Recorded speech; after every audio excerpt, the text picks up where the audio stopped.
मेरा नाम Rishabh Raj, PTC Chandwa Mirzapur, roll number 76, DElEd second year का छात्र हूँ। मेरा सेशन 2019-21 सब्जेक्ट S2 यूनिट 3 के अंतर्गत टॉपिक सीखने के व्यवहारवादी एवं सूचना प्रसंस्करण सिद्धांतों की समझ। मेरा क्वेश्चन है, अनुक्रिया अनुबंधन सिद्धांत पावलोव का संदर्भ, विश्लेषण, आलोचनात्मक समझ व शैक्षिक निहितार्थ। तो मैं बताना चाहता हूँ कि इवान पेत्रोविच पावलोव 26 सितंबर 1849 से 27 फरवरी 1936 एक रूसी फिजियोलॉजिस्ट हैं। इस सिद्धांत का प्रतिपादन पावलोव ने 1904 ईस्वी में किया। पावलोव का अनुक्रिया अनुबंध सिद्धांत अनुक्रिया के अंतर्गत आता है। अनुबंधन वह प्रक्रिया है जिसमें एक प्रभावहीन उद्दीपन इतनी प्रभावशाली हो जाती है कि वह छुपी हुई अनुक्रिया को प्रकट कर देती है। कुछ जन्मजात क्रियाएं जैसे सांस लेना, पाचन संस्थान, रुधिर संस्थान मनोवैज्ञानिक कहते हैं। आदि स्वयं चलित क्रियाओं को रुधिर संस्थान मनोवैज्ञानिक कहते हैं। कुछ मनोवैज्ञानिक कहते हैं कि यदि स्वयं चलित क्रियाएं जैसे छींकना, पलक झपकाना, लार आना आदि अनुबंधन क्रियाएं भी कहलाती है।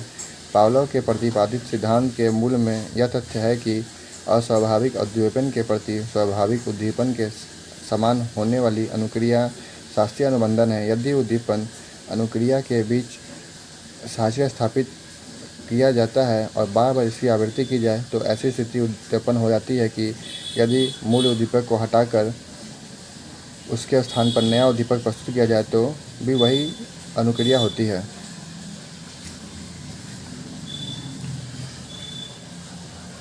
यहाँ भोजन स्वाभाविक उद्दीपक है जिसे अनकंडीशन स्टिमुलस या यूसीएस कहा गया है। भोजन को देखते ही कुत्ते के मुंह में लार आना स्वाभाविक अनुक्रिया है जिसे अनकंडीशन रिस्पॉन्स या यूसीआर कहा गया है, जिसका अर्थ है अनुक्रिया किसी विशेष दिशा पर निर्भर नहीं करती है बल्कि स्वाभाविक रूप से ही भोजन को देखकर आ जाती है। इसके पश्चात प्रयोग में भोजन न देने पर घंटी की आवाज़ अस्वाभाविक उद्दीपन तथा लार अस्वाभाविक अनुक्रिया है। इस सिद्धांत के शैक्षिक निहितार्थ कुछ इस प्रकार हैं। फर्स्ट है विद्यार्थियों में अच्छी आदतों का निर्माण करना। जैसे माता बच्चों को सुबह नींद से जगाती है तो बालक उठ जाता है, यह स्वाभाविक उद्दीपक से स्वाभाविक अनुक्रिया हुई। अब माता बालक उठाने से पहले बल्ब जलाती है, बाद में आवाज़ लगाती है। यह क्रिया ज़्यादा समय तक होगी तो बालक बल्ब जलते ही उठ जाएगा। सेकेंड है भय दूर करने में। बालक प्रायः पुलिस, डॉक्टर, चूहा आदि को देखकर डर जाते हैं क्योंकि उनके साथ वह अनुबंध स्थापित कर चुके होते हैं कि यदि इनसे इस डर को दूर करना है तो प्रति अनुबंध के द्वारा किया जा सकता है। थर्ड नंबर है वस्तुओं के नाम सिखाना। बच्चों को माता पिता आदि नाम सिखाना यह पुरातन अनुभव के जरिए होता है। बुरी आदतों को छोड़ना। यह सिद्धांत न केवल अच्छी आदतों को सिखाने में सहायक है बल्कि खराब आदतों को छोड़ने में भी यह उपयोगी है।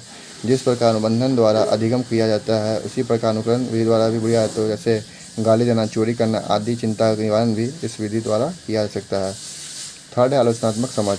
पावलोव के सीखने के अनुक्रिया अनुबंध सिद्धांत की शिक्षा जगत में अनेक दृष्टि से उपयोगिता है, परंतु कुछ मनोवैज्ञानिक ने सिद्धांत की आलोचना भी की है जो इस प्रकार है। फर्स्ट, यह सिद्धांत मनुष्य को यंत्रवत मानना है जो सत्य नहीं है। वास्तविकता यह है कि मनुष्य कोई मशीन नहीं है, अपने विवेक, बुद्धि, चिंतन एवं तर्क करने की क्षमता है, अतः वह किसी कार्य को तर्क एवं चिंतन के आधार पर करता है।